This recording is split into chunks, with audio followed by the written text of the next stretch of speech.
Watch the show live at 973ESPN.com. And if you're watching the show live right now, you'll see our Flyers insider, Kevin Durso. And no, that's not taps you hear in the background, but it very well should be, as the Flyers season, which was on life support, probably just about ended last night. Kevin Durso, would you agree with the dream of the Flyers playoff berth in the 2021 season probably ending last night? No, I would actually say it ended a week ago in Buffalo, actually. Well, very good.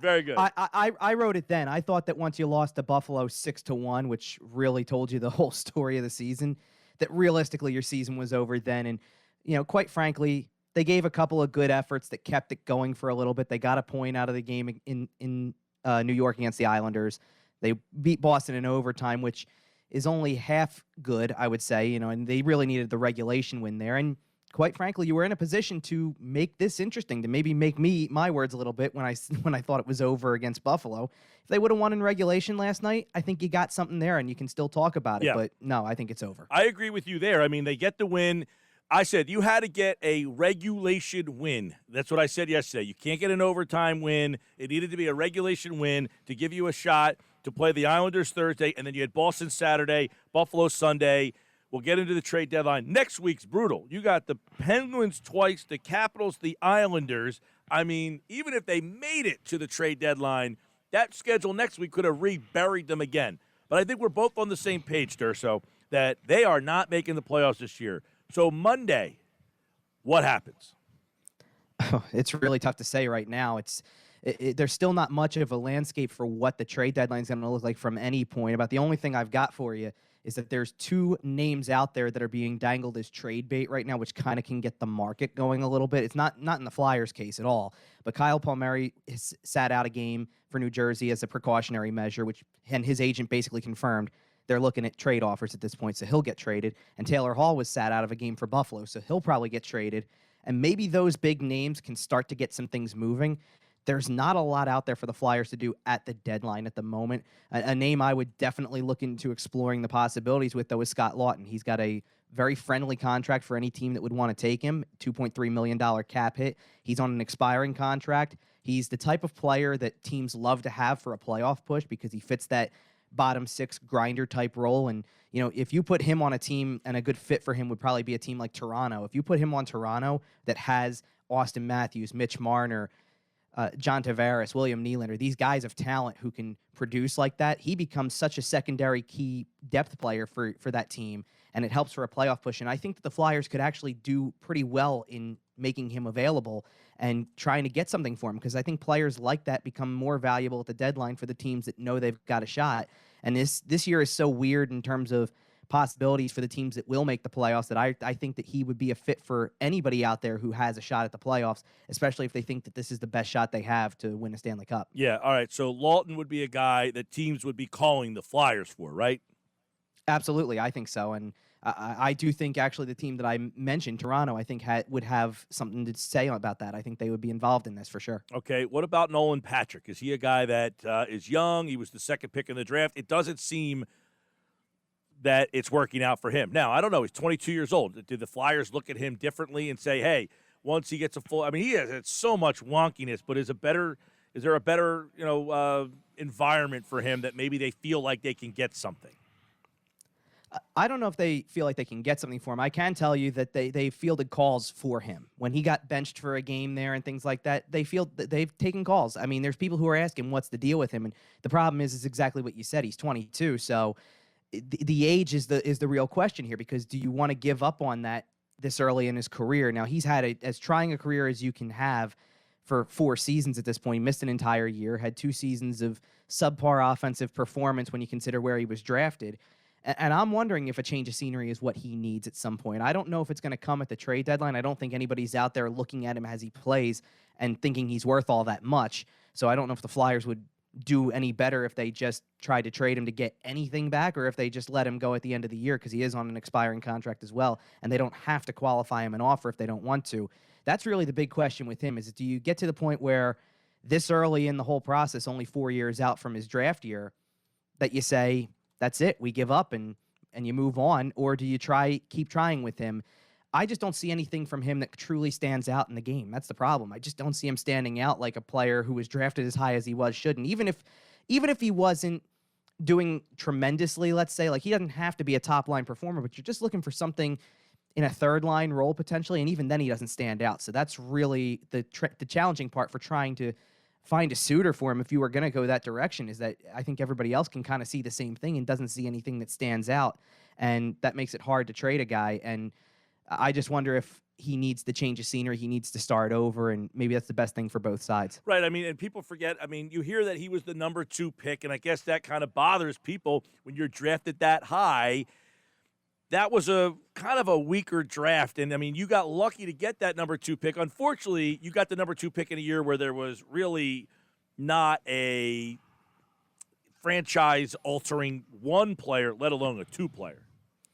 Well, I don't know if it's that per se, because I think I look at the 2 guys who went behind Patrick, actually 3 guys who went behind him, and I think those are guys who could be really helpful to this team right now. I mean, Miro Heiskanen is a top defenseman for Dallas. Cale Makar is outstanding for Colorado, and then Elias Pettersson in Vancouver, and all 3 of them have turned out to have better careers so far than Patrick has. You could argue that they even challenged the top pick, Nico Hischier, in that regard, because Hischier's been hurt a lot too. So it was a weak draft, but there were other players there for the taking. And in hindsight, it looks like the Flyers took a risk on a guy who had an injury history, and maybe the gamble hasn't paid off. And that's why I'm thinking maybe just a change of scenery is what's best for both guys. Maybe a change of scenery for a lot of people could be a better thing for that, because there's so many guys who have been here for so long, and you're wondering how much longer you can go this route before you have to make some real changes here. Okay, I know we talked about a couple guys that are likely or possible trade candidates.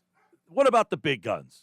Giroux has the no trade. Voracek can't move. Kevin Hayes, that contract, brutal. Anybody else? Because we talked about it a little bit last week. It might be time to finally say we got to do a shakeup at the top part of this team.